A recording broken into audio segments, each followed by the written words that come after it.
Now that we have established that the psyche is primary reality, the next question becomes the answer: how does the psyche express itself? What is its natural mode of communication? Demonstrated across cultures and millennia is myth.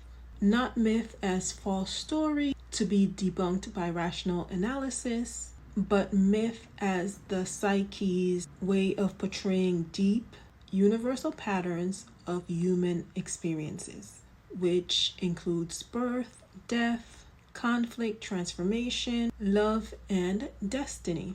Myths are what Jung called collective dreams, while personal dreams arise from your individual unconscious and speak to your or our specific life circumstances. Myths arise from what Jung considered the collective unconscious, which is the deeper layer of the psyche which all humans share. This is why the same mythic patterns appear independently across cultures that have no contact with each other. The hero's journey, the wise old man, the great mother, the trickster, the sacred marriage, and the death and rebirth cycles show up in Greek mythology, African folklore, Native American story, Hindu epics, and Christian parables, not because of cultural transmission, but because the patterns are inherent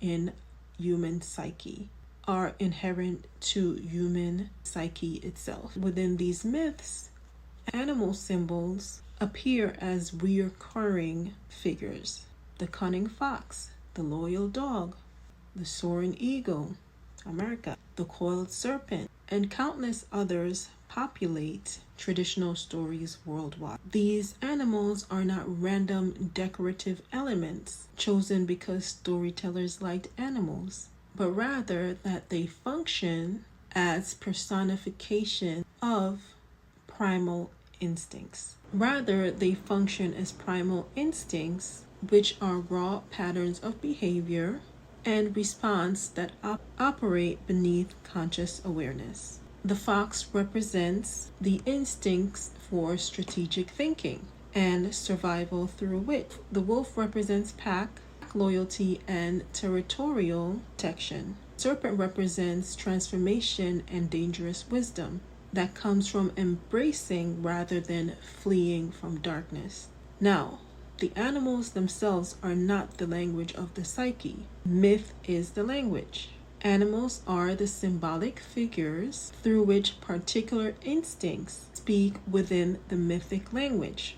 When you dream of a fox, when a fox appears in fairy tale, or when you recognize fox-like behavior in yourself or others, you are encountering the personified instinct for cunning and strategy as it expresses itself through the symbolic form that the human psyche has used for thousands of years to represent that particular pattern.